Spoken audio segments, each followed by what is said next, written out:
तो मेरी जब आवाज़ हल्के से कुछ क्लास में कभी खरखराश आ गई या आवाज़ बदल गई, तो इस बात का ऐसे मिथ फैला दी कि इनके तो गले में कोई प्रॉब्लम ऐसी आ गई है कि जिसके इलाज के लिए अमेरिका जाना होगा। मतलब इतना बड़ा मिथ फैला दिया कि इनको तो थ्रोट कैंसर हो गया है और अब ये पढ़ा नहीं पाएंगे। इनको डॉक्टर ने बिल्कुल बोला कि आपकी आवाज़ चली जाएगी वरना हमेशा के लिए, उससे पहले आपका ऑपरेशन जरूरी है। इस तरह की बातें फैला दी।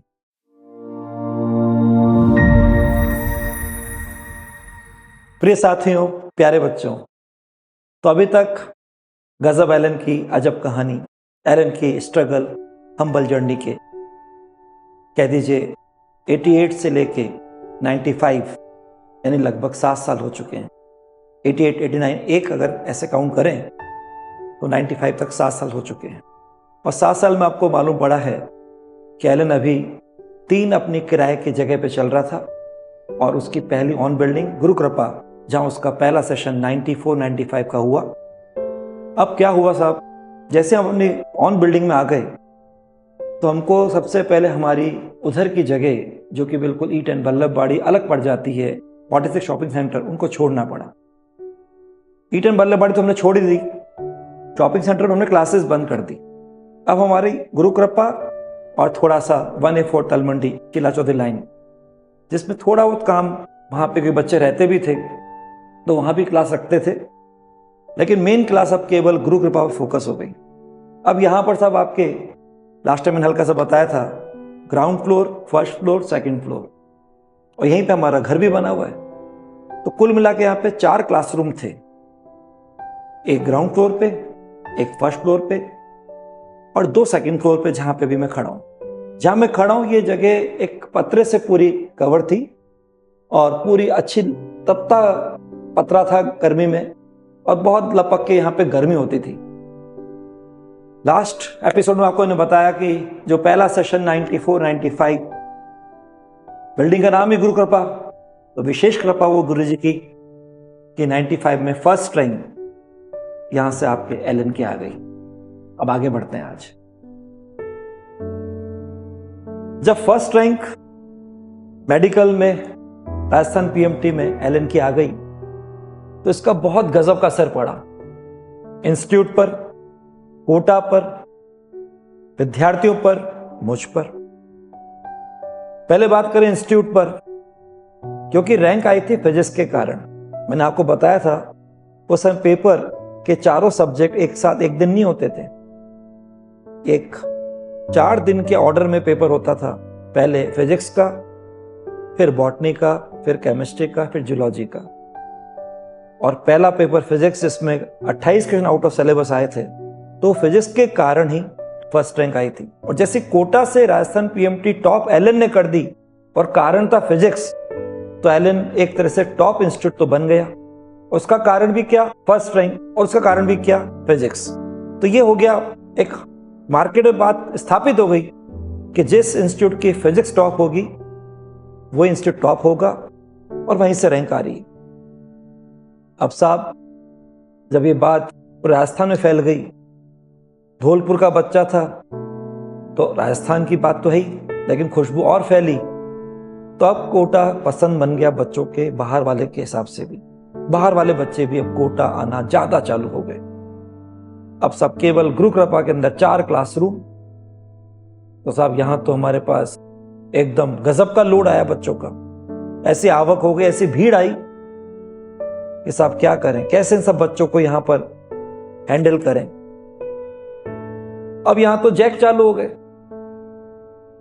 कभी मिनिस्ट्री का, कभी प्रशासन का, कभी कलेक्टर का, कभी कहीं के मुख्यमंत्री का, राजस्थान के मुख्यमंत्री का, सांसद का, हर तरह से अलग अलग पार्टी के नेताओं का, सबके जैक चालू हो गए। यूं कह तो हर तरह के सिंगल, सिंपल, मस्ती की बात करो, साइकिल जैक से लेकर ट्रक के जैक वहां तक भी चालू हो गए। और हमको कई जगह उनको सपोर्ट देना भी पड़ा। लेकिन बच्चों एक जैक तो मुझे आज भी याद है, अलग तरह का आया था। साहब चक्कू लेके आया था, मुझे याद है, वो ध्यान आ रहा है, नीचे ग्राउंड फ्लोर पे जहां एक क्लासरूम था और एक ऑफिस था, अचानक 2 जने चक्कू लेके एकदम घुस गए बोले कैसे नहीं दोगे एडमिशन? एडमिशन देना पड़ेगा, एलन को पढ़ाना पड़ेगा, इस बच्चे को आप एडमिशन दो, कुछ भी हो जाए। तो नीचे हमारे जो काम करने वाले थे उन्होंने बोला सर ऐसा हुआ है। तो मैं क्लास के हिसाब से निकल के गया ऑफिस में और उनसे जब बात करी, क्योंकि बात ऐसी गर्मा गर्मी हो गई थी कि बोले बुलाओ उनको, जो भी उनको बुलाओ। तो मैं गया, राय सर भी पहुंचे, हम दोनों पहुंच गए। बोले साहब क्या हुआ, हमसे क्या गलती हो गई, आप क्यों ऐसे? बोले बच्चों को पढ़ना यहीं पर, आप यहीं पढ़ाओ उसको, कुछ भी हो जाए। तब जगह ही नहीं, क्लास में जगह ही नहीं है। यहाँ पे हमने मुड्डी लगा रखी है, हमें बड़ी तकलीफ होती है कि बच्चों को मुड्डी चुभ रही होगी, लेकिन बच्चे बोलते कोई दिक्कत नहीं, हम तो पढ़ेंगे सर, पढ़ना यहीं पर है हमको। और इतना मुड्डी से पूरा क्लासरूम ठसा सब भरा रहता था, मतलब मुड्डी में मुड्डी फंसा के बच्चे बैठ जाते थे ठस से बस। यहां तक कि टीचर को क्लासरूम में आना होता था तो आगे की लाइन के बच्चे पहले बाहर निकलते थे, फिर टीचर अंदर जाता था और उसके बाद वापस से बच्चे आके क्लास में बैठते थे। और जब टीचर पढ़ा रहे होते थे, हम लोग पढ़ा रहे होते थे, तो हमारे पैर से जो बच्चे बैठे उनके घुटने टकराते थे। हमें कई बार शर्म भी आती थी, कई बार लड़कियां भी होती थी क्लास में, हम क्या करें, कितना अपने को सिकुड़े। तो मुझे तो अभी याद है कि मैं कई बार क्लास के अंदर ऐसे खड़े रख यूं पढ़ाता था, ये बोर्ड पे पढ़ा रहा हूं, ठीक है बच्चों, ऐसे, क्योंकि बिल्कुल बच्चे इतना पास, और गर्ल्स पास है तो बिल्कुल कहीं संपर्क नहीं हो जाए, इसलिए ऐसे सिकुड़ के। जब हमने उनको जाके क्लास में दिखाया, खचाखच क्लास भरी हुई है, जगह नहीं है, और किसी बच्चे को हटा के आपके बच्चे को बिठा सकते हैं। बोले सर अगर आप बोल रहे तो हम कर दें ऐसा, लेकिन क्या ये सही रहेगा? बोले नहीं सर बिल्कुल नहीं। वापस आए नीचे, क्लासरूम से निकल के वापस ऑफिस में आके बैठे, पानी वानी पिया उन्होंने, और ऐसे द्रवीभूत हो गए, ऐसे कायल हो गए, जो हमको वहां चक्कू लेके आके बैठे थे, बिल्कुल कैसे एडमिशन नहीं होगा, और सीधे लमलेट ढोक लगा दी हमारे आगे, बिल्कुल ऐसे दंडवत लगा के। बोले सर माफ कर दीजिए सर, हमसे बहुत गलती हो गई, आप लोग इतने सहज सरल हैं। मैंने कहा हमको क्या दिक्कत है किसी को पढ़ाने में, लेकिन किसको हटा के इसको बिठाएं बताइए आप। और बाद में बच्चों को ऐसे बोल के गया, ये चक्कू भी आप रखो, मैं आज से चक्कू के हाथ नहीं लगाऊंगा। वो हृदय परिवर्तन हो गया और वो बिल्कुल आराम से सहज सरल 2-3 बार और प्रणाम करके चला गया। वो जो ऐसी स्थिति हो गई थी उस समय एकदम, वो जो फर्स्ट रैंक आई PMT 95, ये हालत हो गई साहब। अब कोटा के हिसाब से हमारी सारी क्लास यहीं हो रही है, और उस समय मुझे मालूम है कि दोनों इंजीनियरिंग हो कि मेडिकल हो, दोनों को मिलाकर हम कुल कितने मैक्सिमम बैच ले सकते हैं। तो मुझे ध्यान आ रहा है क्योंकि मेडिकल पे बहुत ज्यादा लोड आया था, एकदम फर्स्ट रैंक आई थी, तो उससे 5 बैच तो बन गए मेडिकल में, मना करते करते ठसा ठस बिल्कुल। और B1 B2 B3 ये बिल्कुल तीनों हिंदी मीडियम बैच, इनको हमने सुबह की शिफ्ट में रखा, और B4 B5 ये इंग्लिश मीडियम बैच, इनको हमने इवनिंग में रखा। मुझे ध्यान है कि B1 B2 B3 इसमें B3 pure Hindi medium girls का था, और B4 B5 के अंदर B4 प्योर गर्ल्स का था और B5 कोएड था, उसमें बॉयज गर्ल्स दोनों थे, लेकिन वो इंग्लिश मीडियम के दोनों बैच शाम को थे। 5 बैच तो इसके हो गए। अब 4 क्लासरूम है तो एक बार में 4 क्लास चल सकती है, और क्लास का ड्यूरेशन 1.5 घंटे, लेकिन मैं इसको खींच के 2 घंटे कर देता, 1.5 की जगह 2 घंटे। सुबह 4 क्लास, 3 तो मेडिकल की, 1 इंजीनियरिंग की, और शाम को फिर 4 क्लास, 2 इंजीनियरिंग की, 2 मेडिकल की। तो 5 बैच तो मेडिकल के थे और 3 बैच इंजीनियरिंग के थे। अब सोचिए 1.5 से 2 घंटे 8 बैच रोज पढ़ाना, ऐसा एकदम लोड आ गया। यानी कि 12 से 16 घंटे रोज पढ़ाना। हर इंजीनियरिंग के, हर मेडिकल बच्चे से मैं बिल्कुल जुड़ा हुआ था। तो ऐसा जुड़ा हुआ था कि बच्चे मुझे अपने किसी भी तरह के घर का कोई फंक्शन हो, यहां तक मुझे किस्सा याद आ रहा है कि किसी का बर्थडे हो, उसमें बुलाते थे। मैं आपको किस्सा सुनाता हूं, थोड़ी बात बाहर के करते हैं। क्योंकि उसमें मुझे यहाँ से बाहर जाना पड़ा था। टाइम कैसे निकाला था सोचिए, 24 घंटे होते हैं, 12-16 घंटे इसमें लग गए। 6 घंटे आदमी सोएगा भी, 2-3 घंटे तैयार होना, खाना वाना खाना, तो टाइम क्या मिलना, पूरा दिन ऐसे निकल जाना। लेकिन जब किसी ने बुलाया अपने बर्थडे पर, तो मैं क्लास से फ्री होके फिर रात को अपने हीरो बुक से उसके पास गया था। आगे बताते हैं, थोड़ा आगे चलते।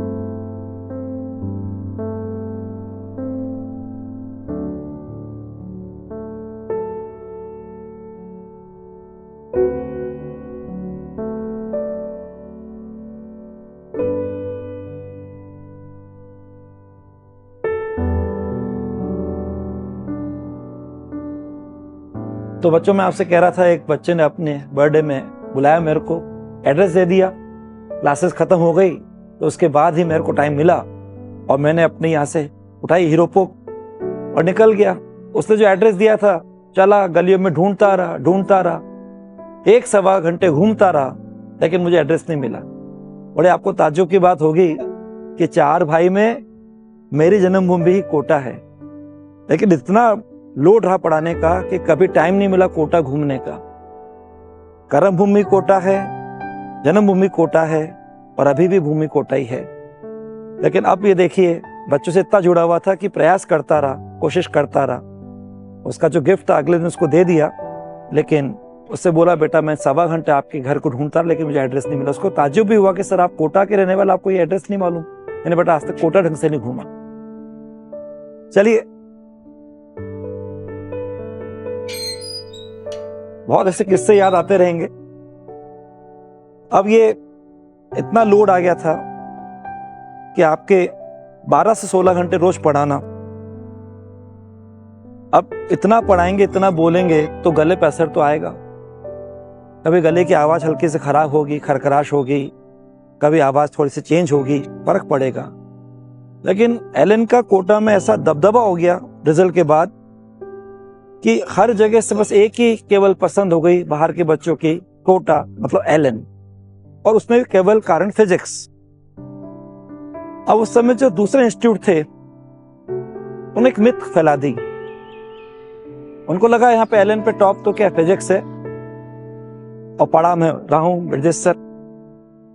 तो मेरी जब आवाज हल्की से कुछ क्लास में कभी खरखराश आ गई, आवाज बदल गई, तो इस बात का ऐसे मिथ फैला दी कि इनके तो गले में कोई प्रॉब्लम ऐसी आ गई है कि जिसके इलाज के लिए अमेरिका जाना होगा। मतलब इतना बड़ा मिथ फैला दिया कि इनको तो थ्रोट कैंसर हो गया है और अब ये पढ़ा नहीं पाएंगे। इनको डॉक्टर ने बिल्कुल बोला कि आपकी आवाज चली जाएगी वरना हमेशा के लिए, उससे पहले आपका ऑपरेशन जरूरी है। इस तरह की बातें फैला दी और इन बातों ने हवा बहुत भर दी।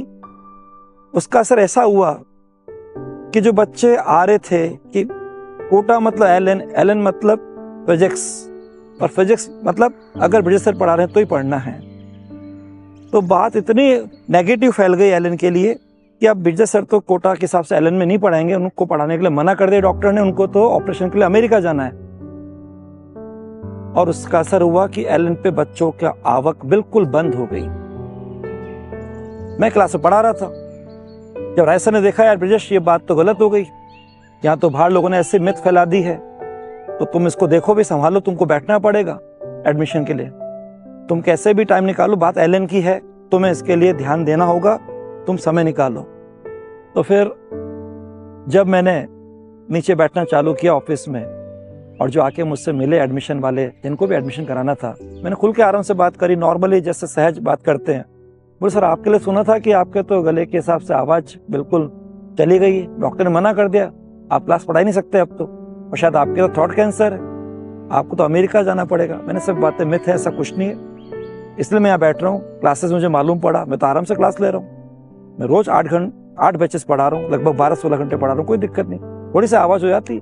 ये बात उन्होंने आराम से बाहर पहुंचा दी कि ऐसा कुछ नहीं है, दूसरे लोग मिथ फैला रहे हैं जो एलन से जल रहे हैं। और वापस से बच्चों 3-4 दिन के अंदर ही वापस से लपक के एलन पे बच्चों की आवक हो गई। ऐसी भीड़ हो गई कि बाहर कईयों को हिसाब से अगर बोला जाए, जैसे ट्रैफिक वाला कंट्रोल नहीं करता, हमारे विजेंद्र जी थे, वो फिर विसिल लेके कंट्रोल करने लग गए और वापस से वही माहौल बन गया जो एलन की एक शान हो गई थी कि एलन पे जैक से एडमिशन फिर चालू हो गए। लेकिन अब वापस वाली बात नहीं आई कोई, क्योंकि वो जो चाकू वाली बात थी, वो हो गई। अब साहब ये 8 बैच पढ़ा रहा हूँ, गले पर मुझे नहीं लगा, लेकिन मुझे घर वालों ने हल्का सा बोला कि एक का टॉपिक किसी और को भी दे दो। तो साहब एक उस समय जो भी फैकल्टी में, उनका नाम नहीं ले रहा हूँ, लेकिन वो थे, वो आए कि सर मुझे हल्का सा मौका दीजिए। मैंने, आपको क्या टॉपिक अच्छा लगता है? बोले सर इलेक्ट्रॉनिक्स। मैंने ठीक है, मैं आपको अपने जो बैच है उसमें पहले एक बैच में ट्राई करने के लिए देता हूँ मौका। और उनको जैसे ही मैंने क्लास के लिए तैयार किया तो मैं पहले क्लास से बच्चों के पास गया। बच्चों, अब आपके सामने एक बहुत अच्छा फेज आ रहा है, जो परफेक्ट है, एक मास्टर है, पीएचडी है इलेक्ट्रॉनिक्स के अंदर मान लीजिए, वो आपको आपके एग्जाम के लिए तैयार करेगा। और जैसे मैंने बोला कि सर आप नहीं पढ़ाओगे, बच्चों ने एकदम बोला, मैंने नहीं, ऐसी बात नहीं, मैं तो हूँ, लेकिन अभी एक बार इनसे पढ़ो।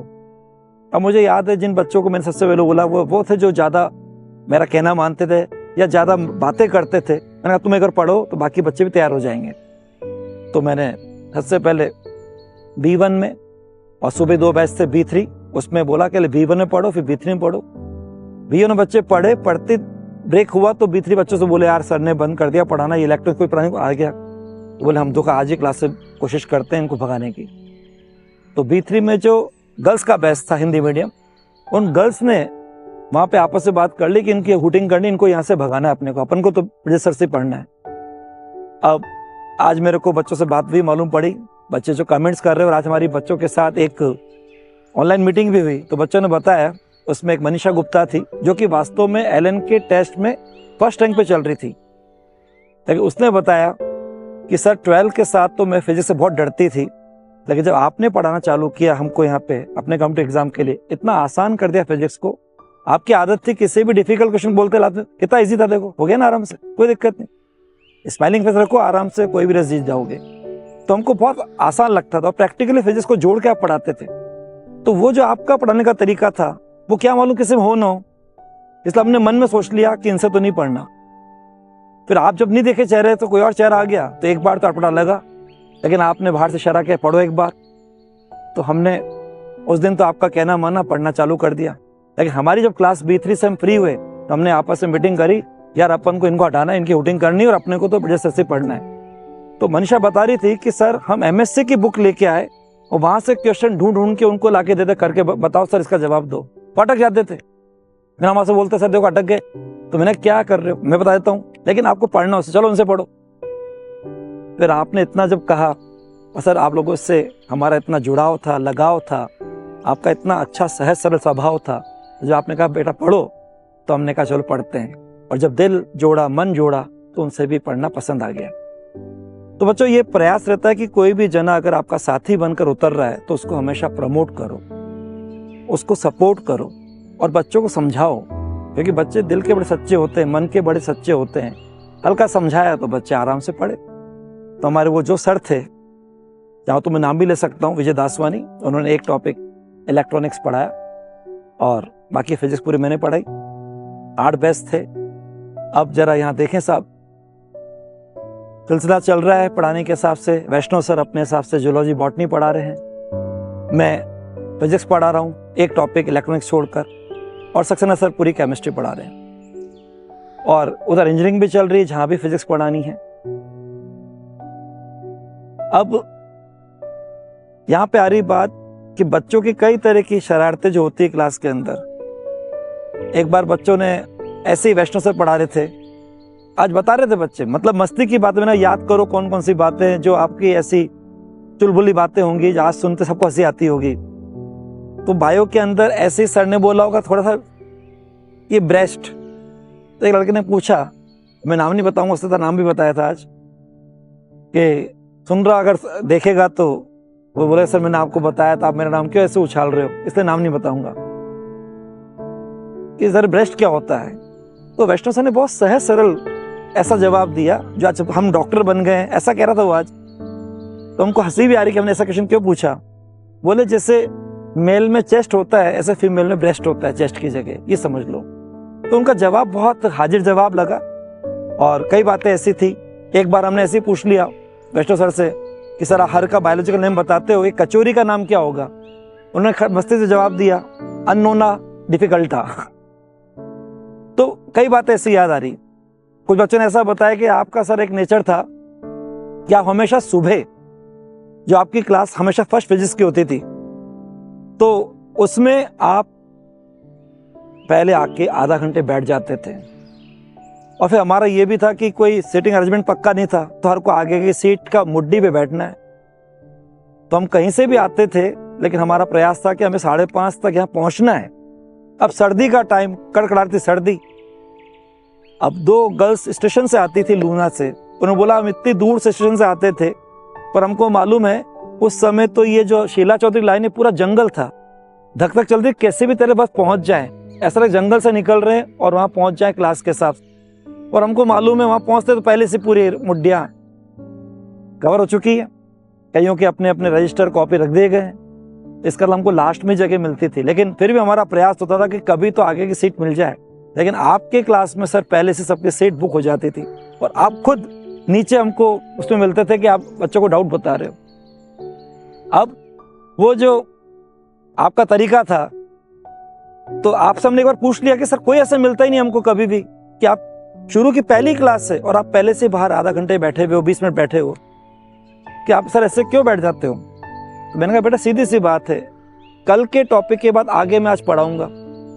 कल जो मैंने पढ़ाया था घर जाके आपने उसको पढ़ा होगा, कुछ दिक्कत आ सकती है, वो दिक्कत लेके आप आ रहे हो और सीधे मेरे आगे के जो लेक्चर उससे जोड़ोगे तो कैसे जोड़ पाओगे मेरे से, जब आपकी पहले की कोई आपके डाउट दूर नहीं हुए। तो मैं चाहता हूं कि हर जना क्लास में जाए तो पुराने जो टॉपिक चल रहा था उसके सब डाउट क्लियर करके क्लास में जाए, तब वो आगे मेरी जर्नी के साथ चल पाएगा। इसलिए मैं आगे पहले से तैयार रहता हूँ, आप आराम से पूछो फिर क्लास में जाओ, ताकि आपके पहले के कोई हर डाउट खत्म हो जाए और अपन क्लास को आराम से लेके चलें। क्योंकि मैं ड्राइवर ऑफ क्लास हूँ, तो मेरे जितने भी पैसेंजर हैं वो मेरे साथ कंफर्टेबल होने चाहिए। तो पुराने हर डाउट जब क्लियर हो जाते हैं तो बच्चों को मेरे साथ क्लास में स्मूथ एक ट्रैक मिलता था। मैं जो भी साथी टीचर पढ़ा रहे हैं मैं उनसे कह रहा हूँ, अगर समय निकाल सकते हो सर संभव है, सोच पहले बना लो। क्या वो बच्चा घर से पढ़ के आया, उसका अगर कोई डाउट है तो हम क्यों नहीं उसको पहले डाउट के हिसाब से टाइम दे दें, ताकि वो बिल्कुल स्माइलिंग फेस से आपके साथ उस सफर को महसूस करेगा जो आप आगे पढ़ाने के लिए आगे क्लास में चालू करोगे। और भी बातें कही आई बच्चों की। एक बच्चे ने याद दिलाया कि सर आपने वो तरंग का टॉपिक, हिंदी मीडियम का बच्चा था, वेव का, आप वो तरंग के टॉपिक को जो स्टार्ट करते थे, तरंग को समझाने के लिए तरंग क्या होती है, तो आप बोलते थे इमेजिन करो तुम एक तालाब के किनारे बैठे हो, नदी किनारे बैठे हो और तुम्हारे पास खाने के भूंगड़े हैं, लेकिन तुम खोए हुए हो, तो तुम भूंगड़े खाने की जगह एक एक करके तालाब के सरफेस से फेंक रहे हो, उसके पानी के सतह पर जाके भूंगड़ा गिर रहा है, तो वहां एक तरंग बन रही है। तो अंदर दिल में कुछ तरंगे सोच के अंदर उठ रही है, दिल में जो वो तरंगे उठ रही हैं वही आपके वो जब भूंगड़ा जाके गिरता है पानी की सतह पर और वहां जो तरंग बनती है, तो वो पानी की सतह पर तरंग और दिल की तरंग, दोनों का मतलब वो कनेक्शन है। तो अंदर जो दिल की तरंग है वो सामने पानी के सतह पे तरंग के रूप में दिख रही है। तो बच्चों को टॉपिक बड़ा इजी लगता था। बातें कई तरह की याद दिलाई उन्होंने, ये भी याद दिलाया सर कि आपका जो रिजल्ट का तरीका था वो इतना प्यारा तरीका था कि आप एक तो पहले हर टॉपिक को स्टार्ट ऐसे करते, प्रैक्टिकली जोड़ के करते थे। वो बोले यार कुछ भी नहीं, सब आसान है, फिजिक्स के आसपास महसूस करो। तो आपका तरीका हर डिफिकल्ट को लास्ट में इजी का बोलने का था ही, तो कितना इजी हो गया। ऐसे याद आ रहा है कि आप जब रिजल्ट हमारा आता था तो जो हमारे टॉप एक एक्सेल बॉक्स होता था उसे हम 20 का होता था, और आप कहते थे कि बेटा कमिटमेंट करो, ये एक्सेल बॉक्स में रहूंगा मैं, बाहर नहीं निकलूंगा मैं, ये एक लाइन आप बोलते थे। क्योंकि उस समय एक्सेल वर्ड एक चलता था ऐड टीवी पर, तो मैंने वहां से बोला था ये एक्सेल बॉक्स से एक बार इसके टॉप 20 में आ जाओ तो अंदर से कमिटमेंट करो मैं इससे बाहर नहीं निकलूंगा। तो एक लाइन बोलता था मैं बच्चों को क्लास में, एक्सेल बॉक्स में रहूंगा मैं, बाहर नहीं निकलूंगा मैं। फिर जो एक्सेल बॉक्स में होते थे उनका बोलते शाबाश, जो हल्के से नीचे होते थे उनसे कहते थे कीप इट अप, और जो बहुत नीचे होते थे उनसे बोलते थे don't worry you can do also, so do your best, picture अभी बाकी है। तो बच्चों को हर को लगता था कि आपका मोटिवेशन का तरीका ऐसा था कि हर को लगता था यार अभी अपने को मैदान नहीं छोड़ना है, अभी सरेंडर नहीं करना है, अभी गिव अप नहीं करना है, और हम अपने एग्जाम के हिसाब से पढ़ाई करते रहते थे। मैं आज बच्चों से कह रहा हूँ, आज के और उस समय के एलन में कितना अंतर था। आज बच्चों आपको सीधे मॉड्यूल मिलता है, आपको हर चीज प्रिंटेड मिल जाती है, सीटिंग अरेंजमेंट बहुत बढ़िया होता है। मालूम उस समय जो बच्चे थे उनके लिए कई तरह का अभाव था।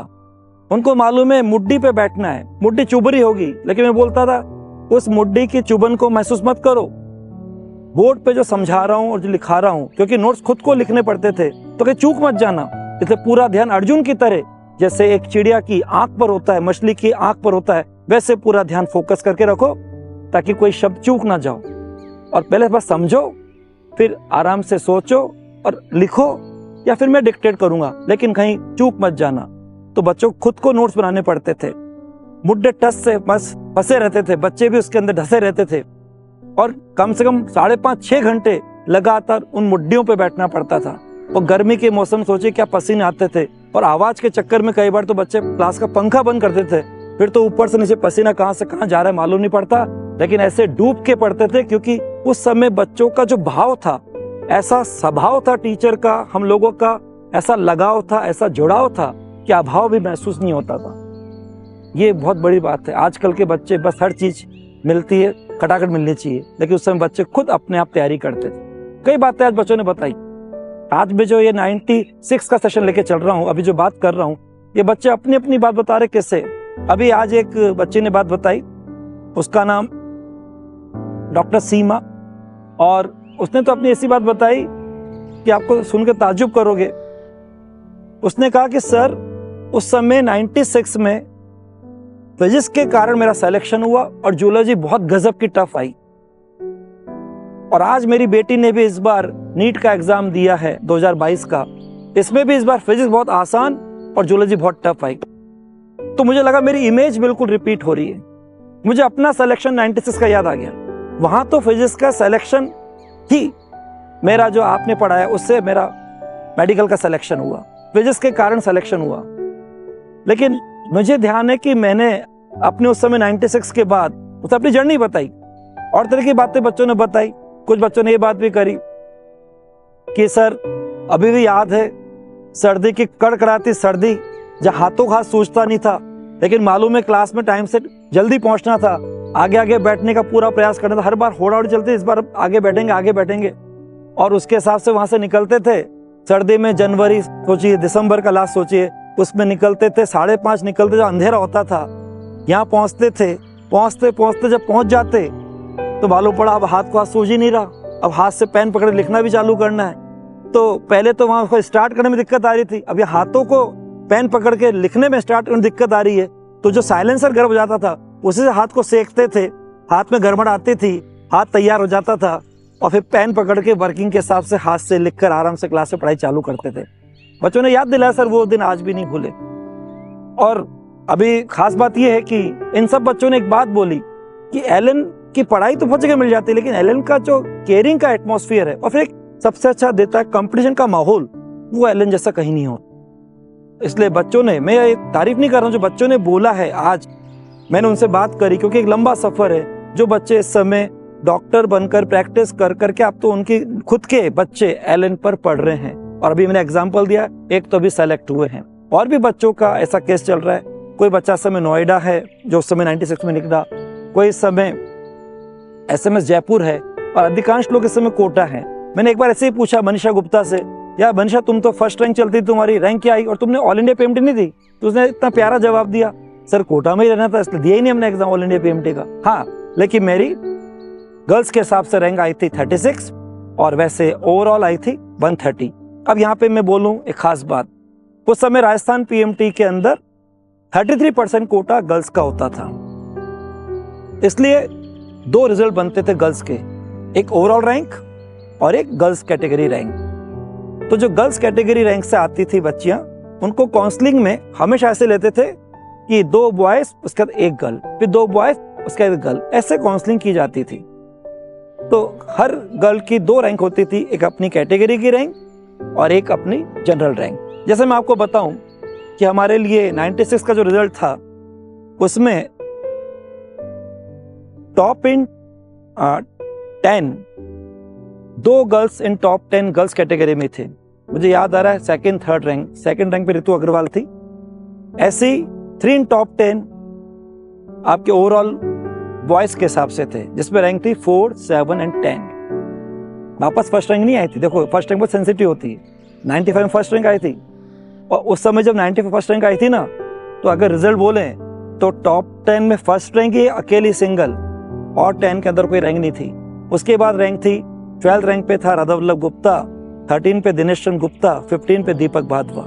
ये टॉप 20 में 4 रैंक थी। टॉप 20 में कोई गर्ल की रैंक नहीं थी। लेकिन अब ये जो रिजल्ट 96 का आया, इसमें बच्चों के हिसाब से गर्ल्स और बॉयज का काफी लगभग एक जैसा रहा कंट्रीब्यूशन। और अभी हमारे को अगर इस समय 96 में देखें तो उस समय 5 बैच थे। 5 में से 118 बच्चों का सिलेक्शन हुआ था, जिसमें टॉप 100 में 46 बच्चे थे। राजस्थान पीएमटी की बात कर रहा हूं, राजस्थान प्री मेडिकल टेस्ट, उसमें 46 इन टॉप 100, जिसमें टोटल सिलेक्शन थे 118। तो ये एक रिजल्ट याद आया। बच्चों बहुत बातें हुई, बहुत किस्से की बातें 96 में, और अभी तक आप लोग जिससे जो प्यार मिल रहा है, अपनापन मिल रहा है, ऐसे देते रहें। और मैं कहना चाह रहा हूँ, मेरे जो विद्यार्थी मुझसे जुड़े हुए हैं और इतने लंबे समय से जो एलन से जुड़े हुए हैं, उनका अपना कुछ भी सुझाव, अनुभव, कोई भी प्यार, अपनत्व देना है तो कमेंट बॉक्स में आराम से लिखकर मुझसे जुड़ें। मैं चाहता हूँ कि आपका कोई भी अनुभव है, हो सकता है कि बच्चों को आगे गाइड करें, मार्गदर्शन दें, इसलिए बच्चों आगे इस एपिसोड के अंदर और बढ़ेंगे। अभी इसमें बहुत सारे किस्से 96 के, तो आज इस एपिसोड में यहीं तक। तो आगे मिलते हैं गजब एलन की अजब कहानी। Stay tuned.